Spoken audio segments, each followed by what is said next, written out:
হাফসা নতুন রঙিন পেন্সিল পেয়েছে। কত সুন্দর! সে খুব খুশি। হাফসার বন্ধু আজান খেলতে এলো। সে ড্রয়িং বই নিয়ে এসেছে। হাফসা, আমি কি তোমার পেন্সিল দিয়ে ছবি আঁকতে পারি?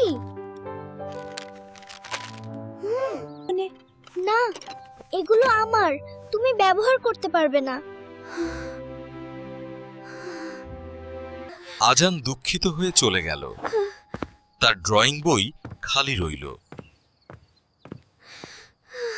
হাফসা এখন খুশি না। পেন্সিল থাকলেও মনটা খারাপ লাগছে। আয়শা আপু দেখলো হাফসা দুঃখী। কি হয়েছে হাফসা? আজান পেন্সিল চেয়েছিল, কিন্তু আমি দিইনি। এখন মনটা খারাপ লাগছে। জানো হাফসা, নবী মুহাম্মদ সবচেয়ে দানশীল মানুষ ছিলেন। নবী সুম্রপঞ্চ তার খাবার, কাপড় সবকিছু শেয়ার করতেন, কখনো কাউকে না বলতেন না। নবী তোনারকার বলেছেন, দান করলে সম্পদ কমে না, বরং আল্লাহ বাড়িয়ে দেন। যখন তুমি শেয়ার করো, আল্লাহ তোমার জিনিসে বরকত দেন, আর বন্ধুও খুশি হয়। হাফসা সিদ্ধান্ত নিল, আমি আজানের সাথে শেয়ার করব, নবী কুটুটু ঠায়ের মতো। হাফসা পেন্সিল নিয়ে আজানের বাড়িতে ছুটে গেল। আজান এখনো দুঃখী বসে আছে। হাফসা তাকে দেখলো। আজান, আমি দুঃখিত, চলো একসাথে এই পেন্সিল দিয়ে আঁকি হো। ধন্যবাদ হাফসা, চলো একসাথে আঁকি। দুইজনই এখন খুশি। এখন দুইজনই একসাথে সুন্দর ছবি আঁকছে। পেন্সিল শেয়ার করে আরো মজা। হাফসা বুঝলো আঠো শেয়ার করার পরে সে আগের চেয়ে আরো বেশি খুশি।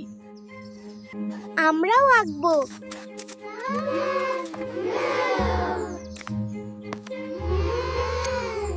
হাফসা সবাইকে পেন্সিল দিল।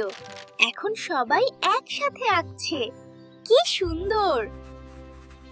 আয়শা আপু খুব গর্বিত। হাফসা নবী স্বরের শিক্ষা মানল।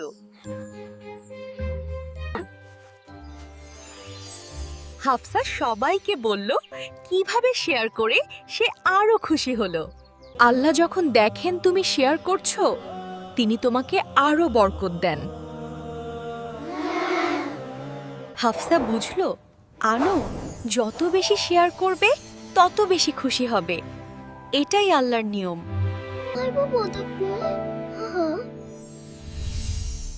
আমিও এখন থেকে আমার খেলনা শেয়ার করব। দান করা এবং শেয়ার করা ইবাদত। নবী মুহাম্মদ কঞ্চার শিখিয়েছেন, অন্যন যত দেবে তত পাবে। আরো ইসলামিক গল্প দেখতে চাও?